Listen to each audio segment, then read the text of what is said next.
Um, I don't think people really think about the consequences of breaking a promise.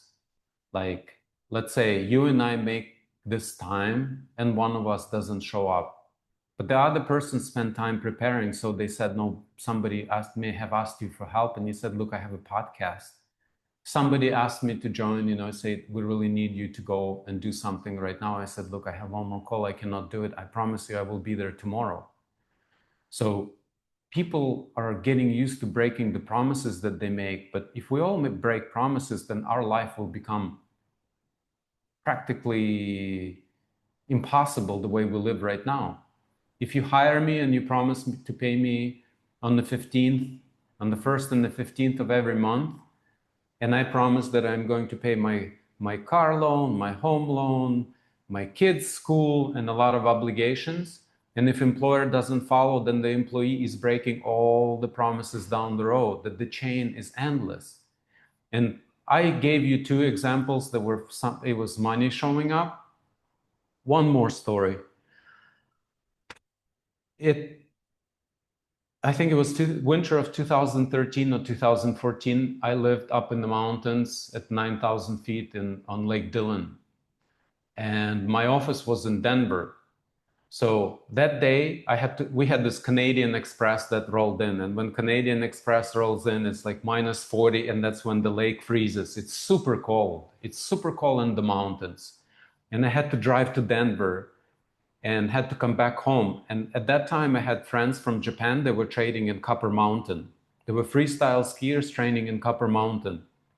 They came before, and we became really good friends. And that year, like, it was a father and his son was an athlete.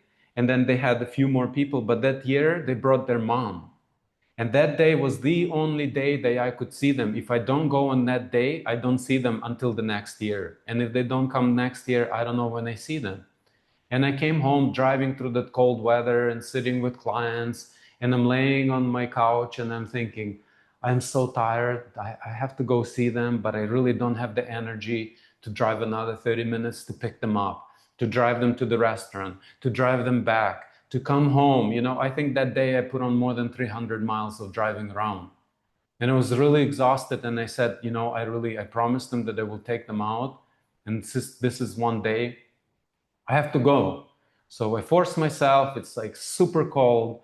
I'm driving. We go out, we have dinner, and we're driving back. And my corner of my eye sees a kid outside. And I asked them, did you guys see a kid in the snowbank?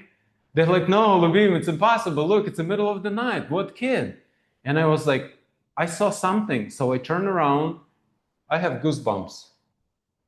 I turn around and I go and I see this little kid. He's standing in the snowbank. He cannot yell. He cannot move. We pull up. The mom of my friend runs out. She throws a jacket on him. She puts him inside of the car. We turn on the heat. She's rubbing him. He is freezing. He cannot talk. He's frozen. What happened was that he was at the party. The kids were bullying him. He got really mad and he walked out. No jacket, nothing. It was a 10-year-old kid who walked out. He came to the road. He was so cold that he couldn't move, and he just stopped.